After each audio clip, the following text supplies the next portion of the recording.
निवेश का फंडा, इस खास सीरीज में हम बात कर रहे हैं म्यूचुअल फंड इंडस्ट्री के जाने माने दिग्गजों से और ये जानने की कोशिश कर रहे हैं कि म्यूचुअल फंड इन्वेस्टर्स को इस तरह के उतार चढ़ाव भरे बाजार में क्या स्ट्रेटेजी रखनी चाहिए। आज हमारे साथ देश की दिग्गज mutual fund company Motilal Oswal mutual fund के डायरेक्टर और चीफ इन्वेस्टमेंट ऑफिसर और साथ ही हेड ऑफ इक्विटीज और पीएमएस, ये सारे कामकाज देखते हैं मनीष सोंथालिया साहब हमारे साथ कार्यक्रम में हो रहे हैं शामिल। गहरा अनुभव रखते हैं बाजार का और म्यूचुअल फंड इंडस्ट्री का। मनीष जी, बहुत बहुत स्वागत है सर आपका, धन्यवाद समय देने के लिए। सबसे पहले तो म्यूचुअल फंड इन्वेस्टर्स पैसा तो अच्छा बनाया 1.5-2 साल में, अब पहली बार थोड़े ऐसे डर लग रहा है, पैसे लगने की तैयारी है, कुछ कुछ थोड़े नीचे आ गए, कुछ अभी ऊपर है, अभी भी प्रॉफिट में है, तो वो सोचें क्या किया जाए।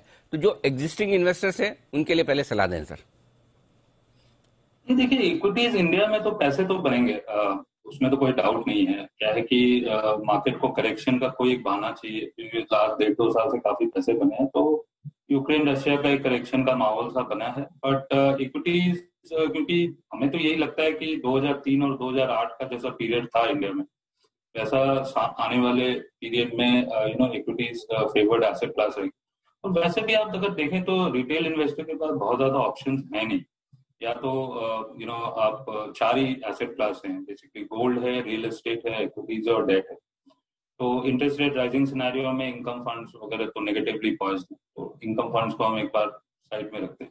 फिक्स डिपॉजिट के रेट्स भी बहुत ज्यादा कुछ हाई नहीं है। इक्विटीज, गोल्ड, अब bitcoin is the new gold, यहाँ भी एसेट क्लास थोड़ा सा वॉलेटाइल ही रहेगा। यूक्रेन रशिया का वॉर है तो थोड़ा ऊपर है, ये जब खत्म हो जाएगा तो वापस नीचे आ जाएगा। बिटकॉइन हमारे कंट्री में रेगुलेशन तो वगैरह पूरी तरह आए नहीं, तो इन्वेस्टेबल नहीं, तो बच गए आपके इक्विटीज और रियल एस्टेट।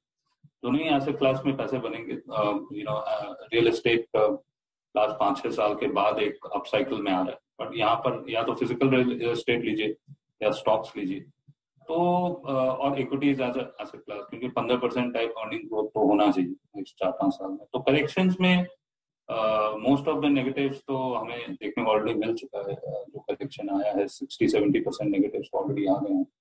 तो नेक्स्ट 3-4 साल के पॉइंट ऑफ व्यू से थोड़ा ओवरवेट ही रहना चाहिए इक्विटीज में, ऐसे मेरी मानना है। तो कोई दिक्कत वाली बात नहीं, इक्विटी में पैसा बनेगा और आराम से बनेगा, हड़बड़ी न करें, जल्दबाजी न करें, डरे ना। अब दूसरा सवाल ये कि जिन लोगों को नया पैसा लगाना, मनीष जी, समय सही है, थोड़ा इंतजार करें, क्या तरीका बेस्ट होगा आपके हिसाब से?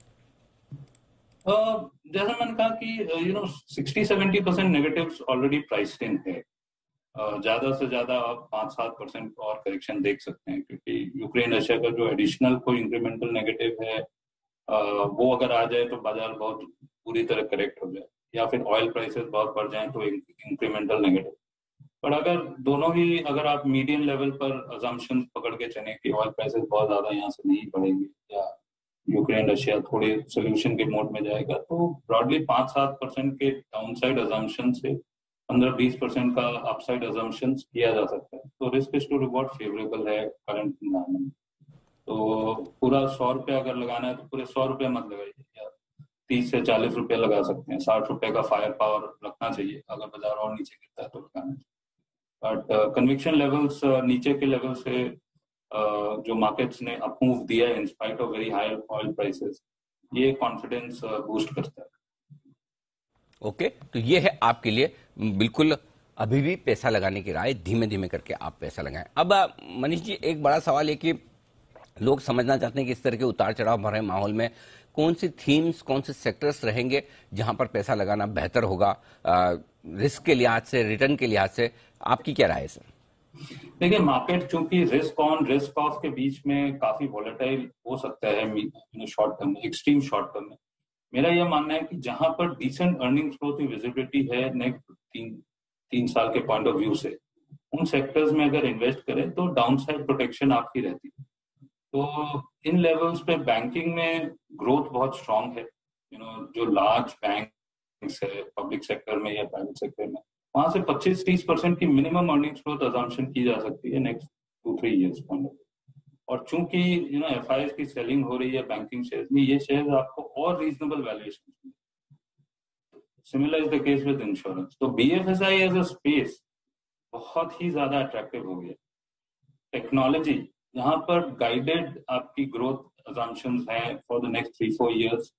आप कह सकते हैं कि वैल्यूएशन हाई हैं, पर रुपी का अगर जो डेप्रिसिएशन है जो कि होगा, क्योंकि emerging market currencies risk assets माने जाते हैं, करेंसी डेप्रिसिएशन होगा तो वो जो अर्निंग्स ग्रोथ आएगा, करेंसी डेप्रिसिएशन जो अभी तक फैक्टर नहीं है, वो थोड़े से हाइटेंड वैल्यूएशन को सपोर्ट करेंगे, क्योंकि ग्रोथ विजिबल है। तो टेक्नोलॉजी एक अदर स्पेस में, फार्मास्यूटिकल्स एक प्योर डिफेंसिव प्ले है as oppose to consumer staples. Consumer staples में रॉ मटेरियल कॉस्ट में हेडविंड बहुत ज्यादा हाई हो जाएंगे, पैकेजिंग जो कि आपके फार्मा के लिए भी होते हैं, पर यहाँ पर क्या प्राइस इनइलास्टिसिटी होती है फार्मा सेक्टर में, क्योंकि एफएमसीजी स्पेस में कुछ हद तक प्राइस इलास्टिसिटी रहती है, कंजम्पशन फोर को हो जाता है।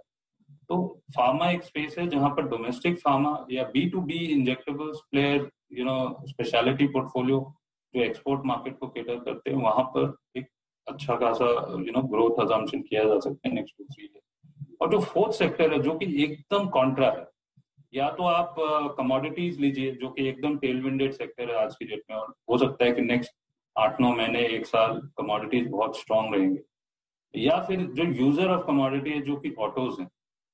मेरा ये मानना है कि मीडियम टर्म में कमोडिटी प्राइसेस लोअर ही रहेंगे आज के रेट से।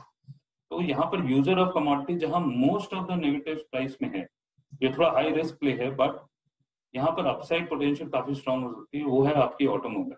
जो एस्टैब्लिश्ड आपकी ऑटोमोबाइल कंपनीज है, ऑटो कंपोनेंट कंपनीज है, जिनका बिजनेस मॉडल बहुत ज्यादा डिस्टर्ब नहीं होता है इलेक्ट्रिक व्हीकल एनवायरमेंट, वहां पर एक क्लासिक वैल्यू प्ले है। आपको पी मल्टीपल्स हाई दिखेंगे क्योंकि अर्निंग्स डिप्रेस्ड है, बट जब भी ये अर्निंग्स रिवाइव होंगे तो पी मल्टीपल नॉर्मलाइज, बहुत बीटन डाउन सेक्टर है, तो as a contra play autos में मेरा एक्सपोजर का कन्विक्शन रहता है। आते तो ये आपके लिए रहा है। अच्छा, अब ये बताएं सर, इस तरह के माहौल में कैसे फंड्स ठीक रहेंगे? मल्टी कैप फंड लिए जाएं या लार्ज कैप फंड लिए जाएं? और दूसरा, क्या डेट और इक्विटी के मिक्स वाले फंड्स भी ठीक रहेंगे? मेरे हिसाब से तो क्या मल्टी कैप ही आपको रिस्क रिवॉर्ड स्टेबल रखता है। स्मॉल कैप फंड्स में तो बहुत ज्यादा पैसा बना है लास्ट 1.5-2 साल में, ये आगे नेक्स्ट 2 साल में लास्ट 2 ईयर्स के रिटर्न के कंपैरिजन में तो बहुत ही फीका रहेगा। और क्या है कि जो मिड एंड स्मॉल कैप्स है उनके वैल्यूएशन जनरली लार्ज कैप्स के डिस्काउंट में ट्रेड होते हैं। आज की डेट में वो वैल्यूएशन इक्वल है, तो रिस्क टू रिवॉर्ड क्या है, लार्ज कैप्स के फेवर करता है, बट चूंकि मिड कैप एक स्ट्रॉन्ग सेक्टर रहेगा, पिक एंड चूज सेक्टर रहेगा, मल्टी कैप आपको best of both the worlds देता है। तो as oppose to just a pure large cap और a pure mid cap small cap, मेरे हिसाब से हाइब्रिड या multi cap, diversified multi cap एक बेटर प्लेस रहेगा एक्सपोजर के। ये है आपके लिए पूरा का पूरा म्यूचुअल फंड में निवेश करने का तरीका। आपके लिए मल्टी कैप फंड्स भी अच्छे रह सकते हैं, जहां पर आप फंड मैनेजर्स को पूरी आजादी दें किस वक्त किस तरह के शेयरों में पैसा लगाना है। मनीष जी, बहुत बहुत धन्यवाद आपका म्यूचुअल फंड इन्वेस्टर्स के लिए अपनी बहुमूल्य राय हमारे दर्शकों को देने के लिए।